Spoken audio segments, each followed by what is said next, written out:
विद्यार्थियों, आज हम पढ़ेंगे पूरक पाठ्य पुस्तक कृतिका से पाठ 2 जॉर्ज पंचम की नाक। जॉर्ज पंचम की नाक ये एक व्यंग्यात्मक कहानी है और इसको लिखा है कमलेश्वर ने। इस कहानी में लेखक ने भारतीय सरकारी तंत्र पर व्यंग किया है। व्यंग किस तरह का व्यंग किया है कि जो जॉर्ज पंचम है एक अंग्रेज़ थे।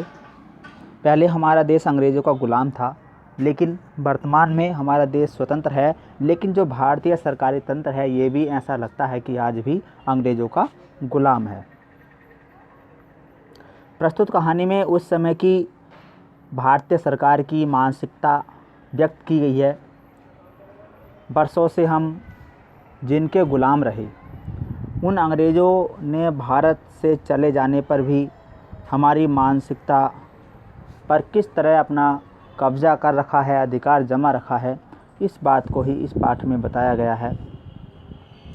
ब्रिटेन की रानी एलिज़ाबेथ के भारत आने पर जो सरकारी तंत्र है, सरकारी अधिकारी है, सरकारी वर्ग है, वह अपने कामकाज छोड़कर रानी के आगमन की तैयारी में और उनके स्वागत में लग जाता है और जॉर्ज पंचम की टूटी नाक लगाने के लिए अपनी नाक कटाने को तत्पर दिखाई देता है।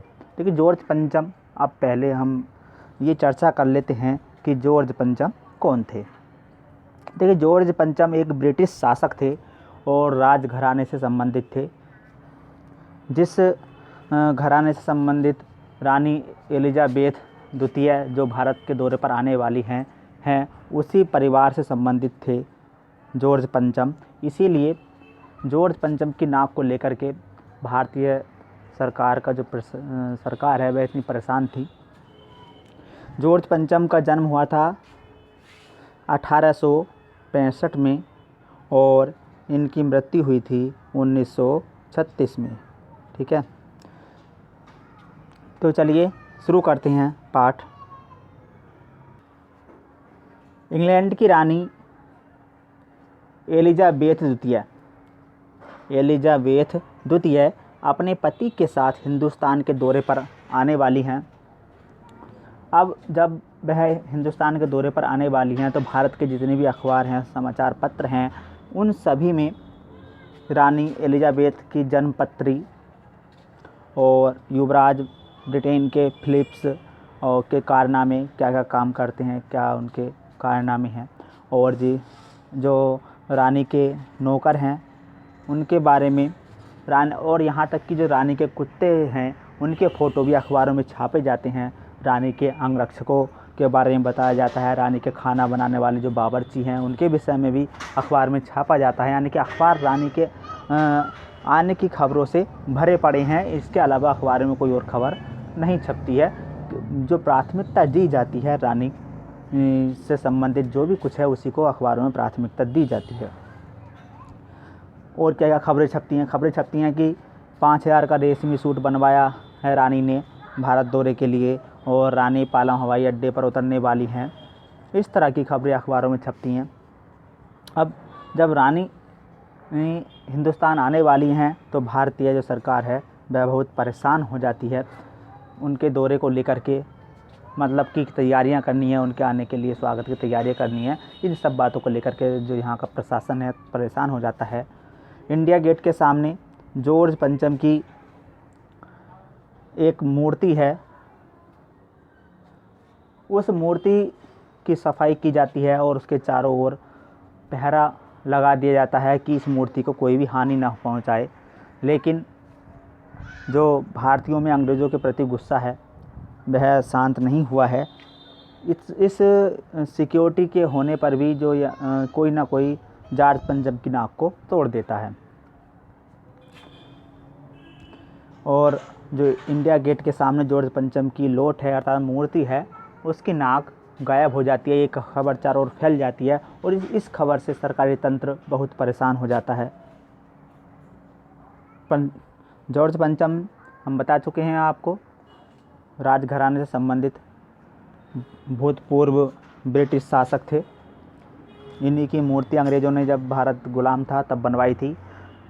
तो जब महारानी इंडिया गेट पर इनकी मूर्ति भी देखने के लिए आने वाली थी, इसलिए इनकी मूर्ति पर ख़ास ध्यान दिया जा रहा था।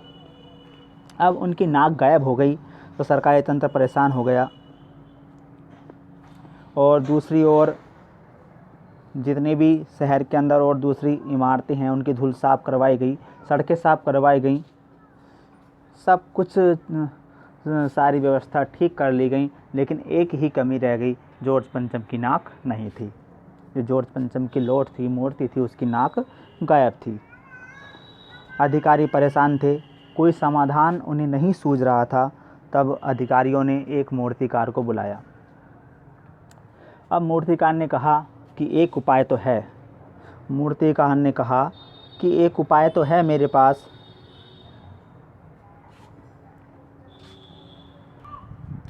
लेकिन वह उपाय मैं आपको यहाँ पर प्रेस वालों के, अखबार वालों के सामने नहीं बता सकता।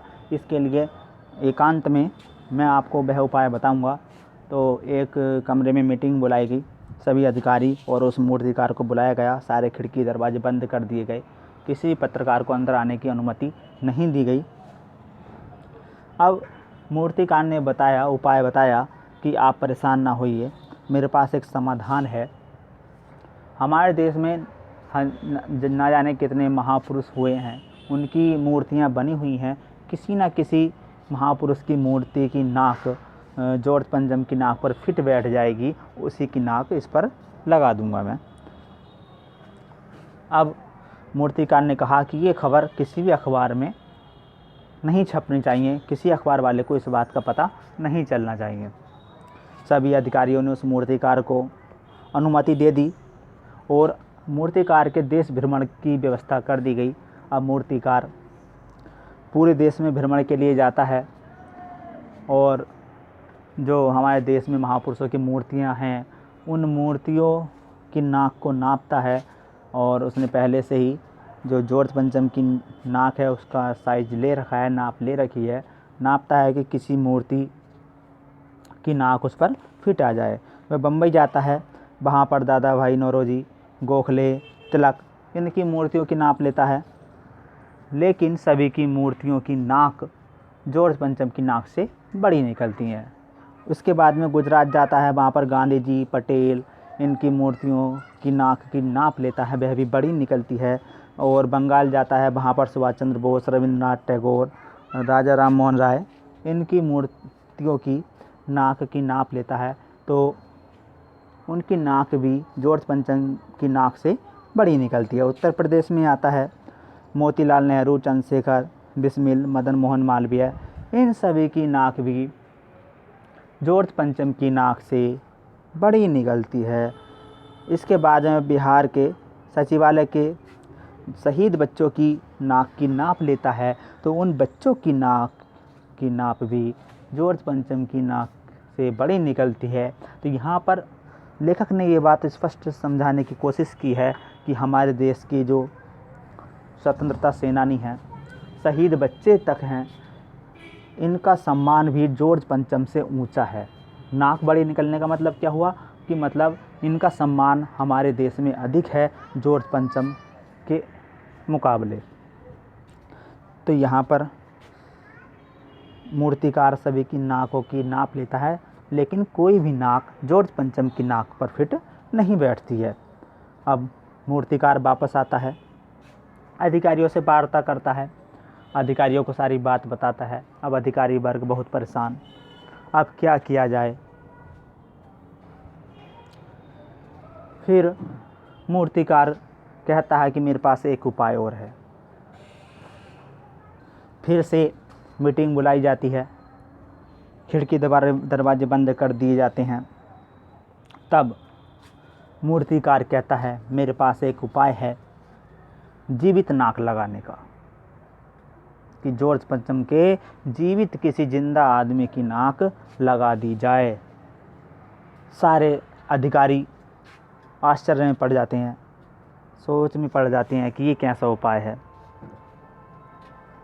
लेकिन सभी बेबस, मूर्तिकार की बात मानने को विवश। क्योंकि उनके पास कोई और दूसरा उपाय नहीं था। और जॉर्ज पंचम की नाक लगानी भी ज़रूरी थी, क्योंकि ब्रिटेन की महारानी एलिजाबेथ द्वितीय भारत आएँ और जॉर्ज पंचम की नाक ना हो, ये बहुत अपमान की बात है।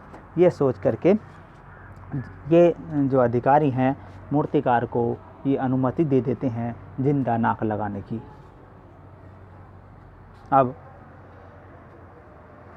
अगले दिन जॉर्ज पंचम की मूर्ति पर जिंदा नाक लग जाती है और मूर्ति की सफाई अच्छी तरह से की जाती है और मूर्ति के चारों ओर स्वच्छ साफ पानी भरा जाता है, जिससे कि जो नाक है उसको पर्याप्त नमी मिलती रहे और वह नाक सूखे ना।